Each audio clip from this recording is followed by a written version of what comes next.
Recently, Valentina Matvienko, the chairwoman of the Federation Council, proposed a method to save Russia. In her opinion, too many young people come to study at prestigious universities in major cities.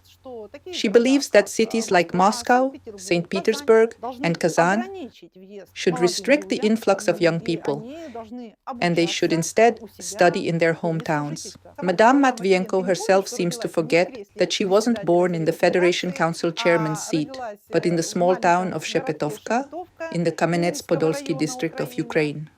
When I heard this news, I realized, like many of my peers probably did, that this strongly resembles the Soviet propiska system, which limited where people could live. So, what was the propiska system? The fact is that without a propiska, residence permit, you couldn't get a job in any Soviet city. And as for Moscow, it was practically impossible if you were an outsider. Even visiting Moscow had to be justified. You couldn't just decide to go to Moscow because you wanted to. You could only visit with an organized tour or to see your relatives or close friends. And if you came just because you wanted to, you were only allowed 3 days. At any moment, a police officer could stop you and demand your documents. And if you didn't have a Moscow propiska or a return ticket back home, they would calmly take you to the police station to clarify the circumstances. Yes, such restrictions were introduced, but large cities were developing and factories were being built. These were factories where local Muscovites or Leningraders had no interest in working.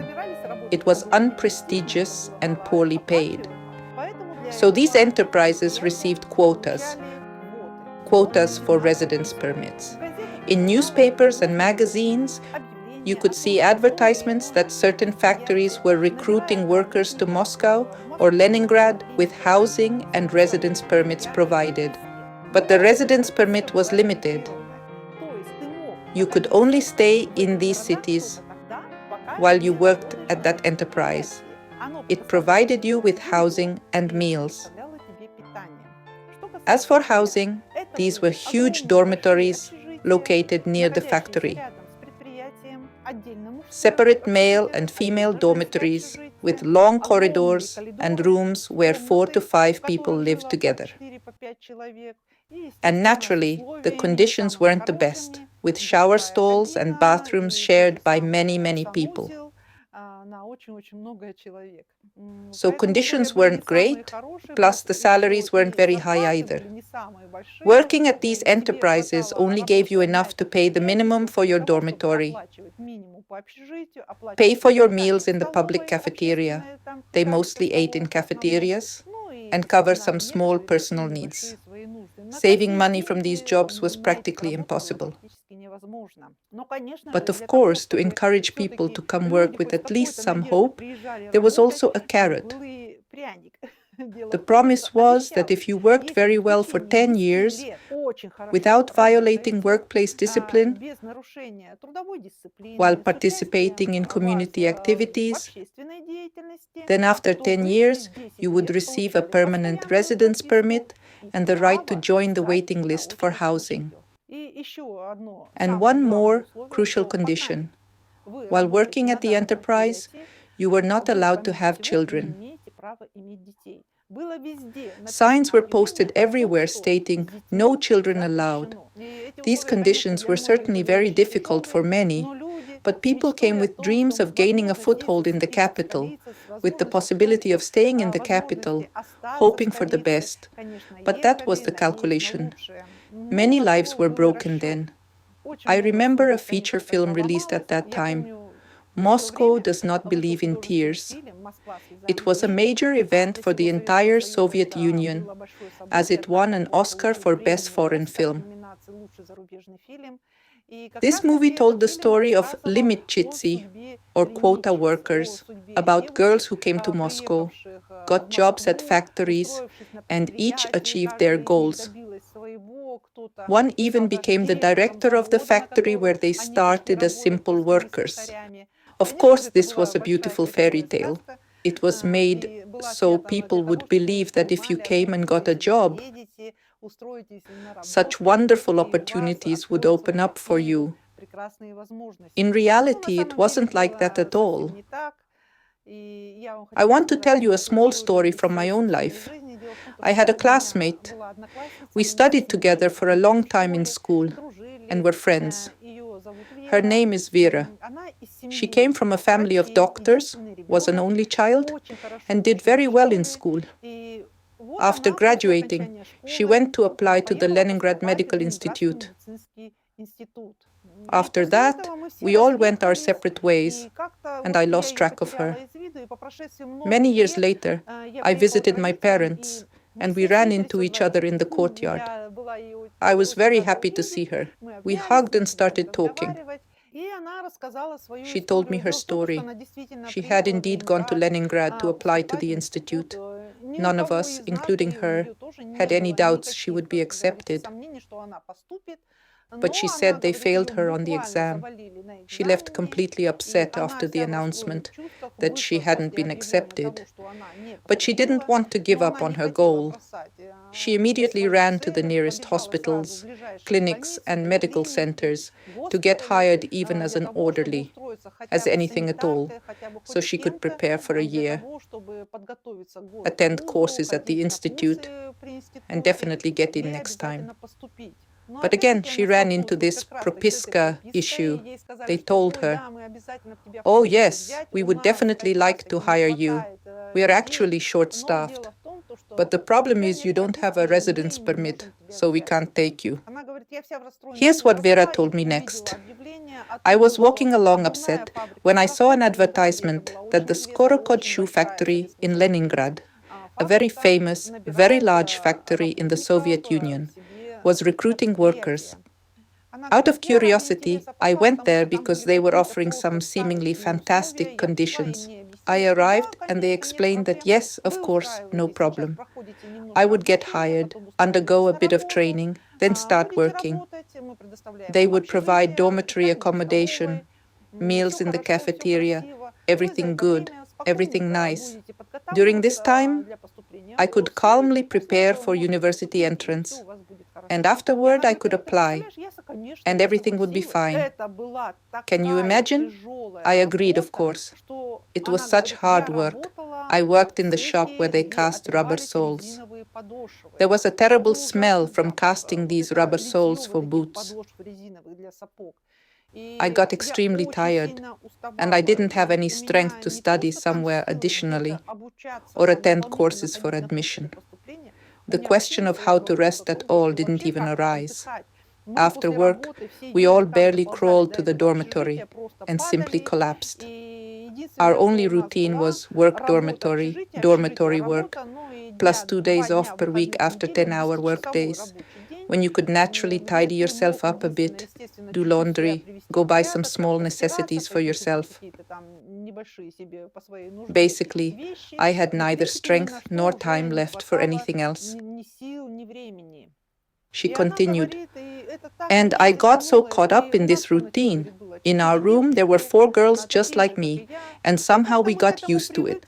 When the time came to apply somewhere and take exams, each of us understood that we wouldn't get in, no way, because we weren't prepared, so I stayed. The promise was very good, that if you work well, you can study by correspondence at the enterprise, and naturally, over time, you might even get an apartment. And so I worked there for 10 years. During these 10 years, I did have personal relationships. I should mention that getting married at the enterprise wasn't forbidden.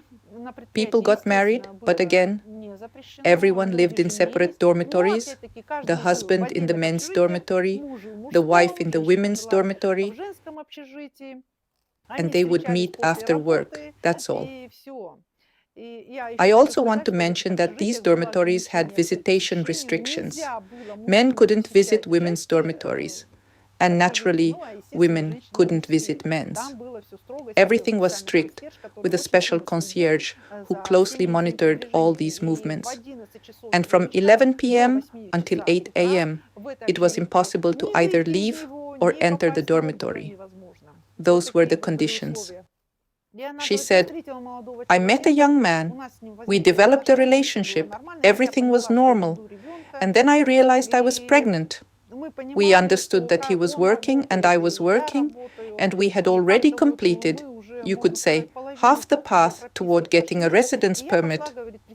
I went, she says, to the chairman of the union committee, explained the situation, and asked if I could continue working now, then take leave, go home to give birth, leave the baby with my parents, and then come back to continue working to achieve my goal. They told me absolutely not. You signed a document stating you cannot have a child, so choose. Either you give up the child, or you leave, return home, and all the time you've worked here, well, that's your choice. She says, I was in shock, of course, very upset. We consulted with my boyfriend, and by the way, the enterprise also provided medical services to terminate pregnancies. So she says, I gave up the child, terminated the pregnancy. After that, our relationship quickly faded away. We eventually stopped communicating, and that's where, as they say, my personal life ended. In the end, she says, I worked for 10 years, after which they did provide me with separate housing as promised. But this housing turned out to be in the same dormitory. They just gave me a private room. On the same floor where I had lived for 10 years, instead of living with others, I started living alone. And supposedly they put me on the waiting list for an apartment, but again, I never saw anyone actually receive housing. Over time, she says, you really do get used to everything. But then the 90s came, enterprises began to collapse, and Skorokhod met the same fate. They stopped paying salaries, and what was I supposed to do?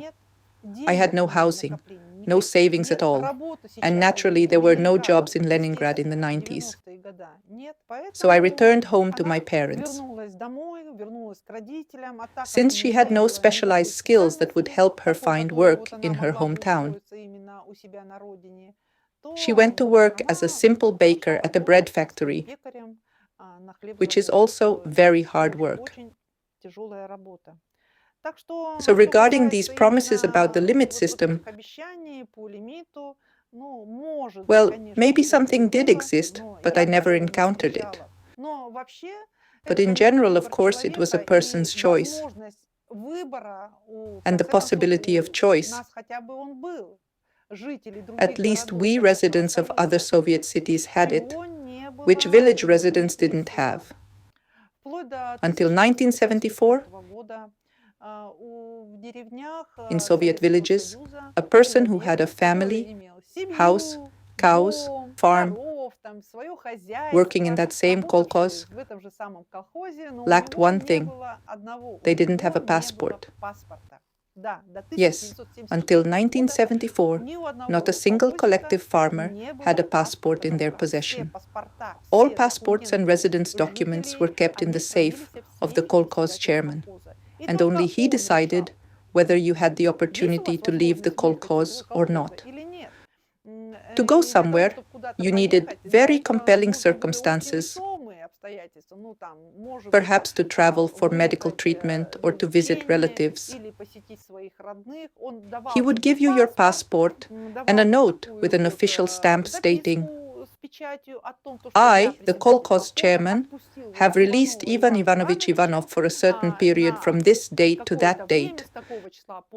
And only with such a document could you be outside your village, outside your kolkhoz. And of course, rural residents looked very different from city dwellers. So they were most often stopped by police officers who checked their documents. And God forbid they didn't have this document. They would be detained without discussion, taken to the police station, and their fate, as they say, was decided very quickly. They would return home with additional fines and punishments. So leaving one's place of residence was not easy for ordinary village residents. Although we certainly thought that serfdom in Russia had already ended in the 19th century, it turns out this wasn't quite true. Agriculture was very important for the Soviet Union because there was major industrial construction. And naturally, someone needed to feed everyone. Therefore, kolkhoz residents, rural residents, were simply prevented from leaving. So they would have no opportunity to leave and would work only for the benefit, for the construction of the Soviet dream. Those were the times.